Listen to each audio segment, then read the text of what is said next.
Já comprou todas as prendas de Natal? Lembrou-se da sua? Estamos a oferecer 40 passes anuais da Zone e um deles pode ser seu. Assine hoje até 55% de desconto e habilite-se a ganhar. Tudo em observador.pt. 4 horas.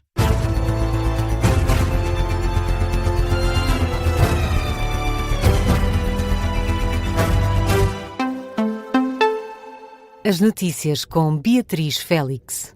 Boa noite, vamos às notícias na Rádio Observador e a começar pelo debate de Luís Marcos Mendes e Henrique Gouveia Melo, que foram os protagonistas do último frente a frente na corrida às eleições presidenciais, que ficou marcado por picardias e várias acusações que assentam principalmente nas desconfianças do Almirante sobre o percurso profissional de Marcos Mendes. Henrique Gouveia Melo cola o adversário ao passado empresarial e acusa-o de ter interesses que contagiam a política. Os portugueses têm que decidir quem é que querem meter na presidência da República. Se uma pessoa que basicamente é um lobista e um facilitador de negócios, que leva os seus interesses e outros interesses que nós não sabemos quais são para a presidência, ou se uma pessoa que não tem interesses nenhuns para além de ter servido o país com dedicação durante 45 anos. Isso, no fim, é o que vai estar em causa. Luís Marcos Mendes acusa Gouveia Melo de, por desespero com as sondagens, se ter tornado numa versão pior do que André Ventura. Considera ainda que o Almirante conseguiu arruinar o próprio currículo. O Almirante Gouveia Melo dilapidou um capital enorme de popularidade, credibilidade e prestígio. Há um ano atrás era das pessoas mais populares, mais prestigiadas, mais credíveis em Portugal. Dilapidou todo este capital e muita gente diz quem o viu e quem o vê é uma desilusão.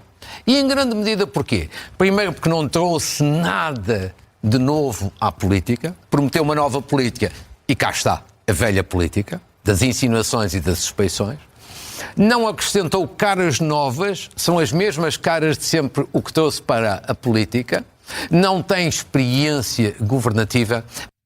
Neste debate, e dada a insatisfação de Gouveia Melo face aos esclarecimentos de Marcos Mendes sobre os 700 mil euros que recebeu da Abreu Advogados, o candidato apoiado pelo PSD afirma que já disse tudo o que tinha para dizer, mas mesmo assim Gouveia Melo insiste. O senhor é que não é transparente, é opaco. Não sou eu que tenho que lhe dizer as coisas. É o senhor é que tem que justificar o que é que faz na Abreu para ganhar o ordenado que ganha. Sim. Pode ser perfeitamente legal, não é isso? Eu nunca o acusei de ilegalidade. Então.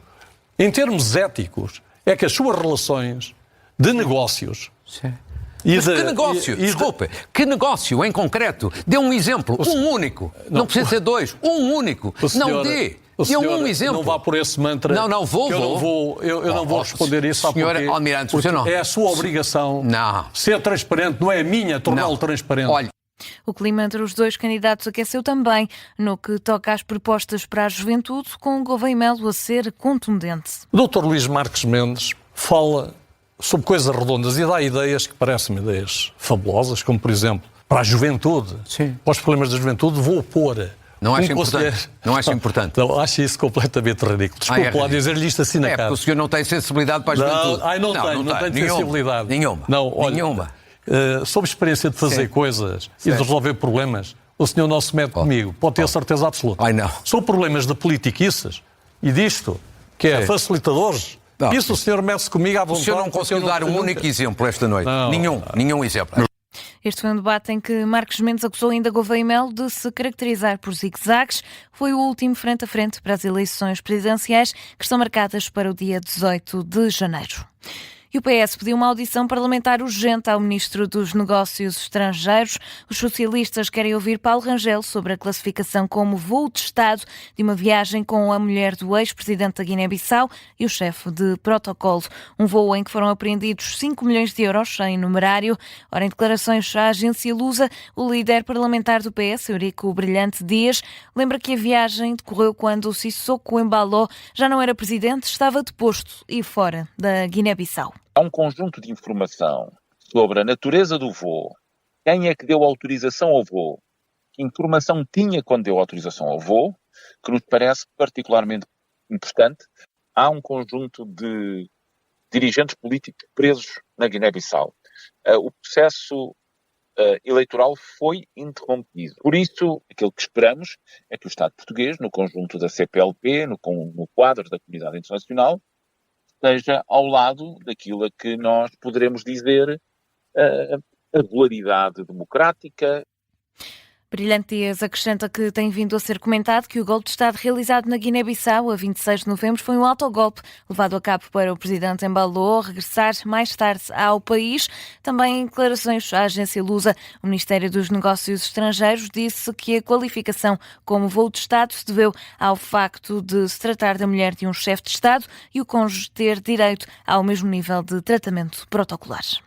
Mudamos de tema. Os feriados não vão ser impedimento e os hospitais públicos vão ter de garantir altas médicas aos doentes internados, mesmo nos dias em que o Governo decretou tolerância de ponto, dias 24, 26 e 31 deste mês. De acordo com o despacho do Ministério da Saúde, as unidades têm ainda de garantir os profissionais suficientes para garantir essa função. No entanto, o Governo pretende que os trabalhadores sejam compensados. Os que estiverem de serviço nesses dias devem ter dispensas equivalentes numa altura a definir. O despacho assinado por Ana Paula Martins sublinha ainda a necessidade de continuar a assegurar a continuidade e qualidade de determinados serviços essenciais que devem manter-se em funcionamento. O Conselho de Redação da RTP critica as acusações do Ministro da Educação e pede à direção que tome uma posição firme. É a reação à entrevista ao jornal Eco, em que Fernando Alexandre acusa a estação televisiva de se comportar no seu pior e de descontextualizar as suas declarações sobre a degradação de residências universitárias. Recordo as palavras de Fernando Alexandre numa cerimónia em Lisboa, na semana passada, que diz que as residências universitárias devem incluir estudantes de vários estratos sociais e que atualmente são preenchidas apenas por estudantes dos meios socioeconómicos mais desfavorecidos e por isso é que elas se degradam. Fernando Alexandre acusou depois a RTP de descontextualizar a notícia e pediu explicações. O Conselho de Redação da RTP considera que a entrevista do governante ao Eco contém afirmações que colocam em causa de forma grave e injustificada o bom nome, o profissionalismo, a idoneidade e a ética da redação e acredita também que as declarações de Fernando Alexandre não devem passar sem resposta, por isso pede à direção de informação que seja tomada uma posição pública firme. A Polícia Judiciária devolveu ao FBI a investigação sobre o homicídio de Nuno Loureiro, o ataque na Universidade de Brown. É o que adianta a CNN Portugal. A polícia portuguesa não encontrou, pelas diligências realizadas no país, indícios que justifiquem o sentimento de ódio por parte de Cláudio Valente, o suspeito dos dois crimes. A PJ tem a convicção que as causas dos homicídios podem ser encontradas nos Estados Unidos. Falamos ainda de futebol, a começar pelo Benfica, que recebeu o Famalicão no Estádio da Luz. Venceu por 1-0. O único gol da partida foi marcado ainda na primeira parte, aos 34 minutos, por Pavlidis. Um gol de penalti depois de uma falta sobre Otamendi. Na análise da partida, José Mourinho enaltece várias qualidades do Benfica: rigor, trabalho e humildade, mas talento, diz o técnico, houve pouco. Não uma vitória do talento e da beleza de jogo que já tivemos neste último mês, em que fizemos grandes jogos, mas uma vitória do trabalho, da organização defensiva, do rigor, da humildade, contra uma equipa que é a primeira vez que perde fora de casa, contra uma equipa que é a primeira vez que não faz gol fora de casa, portanto contra uma equipa boa, com jogadores bons. Mas, como eu dizia, vitória merecida. Se alguém podia ter feito mais golos, éramos nós, apesar de não termos feito um grande jogo ofensivamente, mas se alguém teve mais um par de grandes oportunidades, fomos nós. Do lado do Famalicão, o técnico Hugo Oliveira lamenta o resultado, mas diz que a equipa que dirige soube bater-se durante a partida. E esta é a realidade. O Benfica ganhou 1-0 com um penalti. O jogo foi equilibrado, competitivo, não foi tão bem jogado quanto deveria ser, mas há uma coisa que eu tenho que dizer. Não foi tão bonito, não foi tão aberto, porque o Famalicão bate-se e bateu-se também do ponto de vista tático, com um clube como o Benfica, um clube grande, um clube gigante que luta para ser campeão, e nós trabalhamos todos os dias para ser melhores do ponto de vista técnico, para ser melhores também do ponto de vista tático, para chegarmos a este jogo e nos conseguirmos bater, e para ser também melhores do ponto de vista psicológico, para conseguir lidar com tudo isto que se vive neste momento no futebol português. O Benfica conquista desta forma 3 pontos. A equipa volta a jogar no domingo, dia 28, contra o Sporting de Braga. Antes disso, foi a vez de o Futebol Clube do Porto entrar em campo a vencer o Alverca por 3-0. Porto abriu o marcador com Borja Sainz aos 29 minutos. Na segunda parte, Alan Varela aumentou a vantagem para o 2-0, mas o resultado final terminou nos 3-0, depois de um novo gol de Borja Sainz. No final do encontro, o técnico dos Dragões, Francesco Farioli, considerou que a equipa teve um desempenho favorável. Eu acho que, no geral, a compreensão do momento, a capacidade de atacar contra um bloco baixo, novamente, numa partida que não era fácil de jogar e tentar combinar, como gostaríamos de fazer. Na segunda parte, conseguimos jogar muito bem. Nós descobrimos, novamente, os nossos momentos para entrar na área, para atacar, às vezes em combinação, às vezes com alguns cruzamentos antecipados. Então, eu acho que o jogo foi bem jogado. Foram declarações de Francesco Farioli à Sport TV. Do lado do Alverca, o treinador Custódio Castro ficou surpreendido com o resultado. O equilíbrio foi claro, ou seja, na primeira parte um pouco mais jogada no nosso meio campo, mas com boas transições, em que não há muitas oportunidades, mas nós acabamos por ter também uma muito boa oportunidade depois de sofrer o 1-0.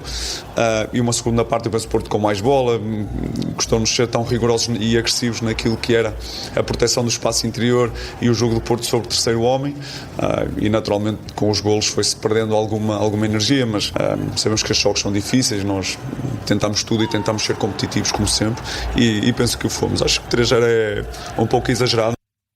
O Futebol Clube do Porto mantém-se assim na liderança do campeonato, volta a entrar em campo na próxima segunda-feira, dia 29 de dezembro, recebe o Aves no Estádio do Dragão. É o ponto final neste jornal das 4 da manhã. A informação fica por aqui, está de regresso às 5. Para já, fique com a primeira parte do programa Contracorrente.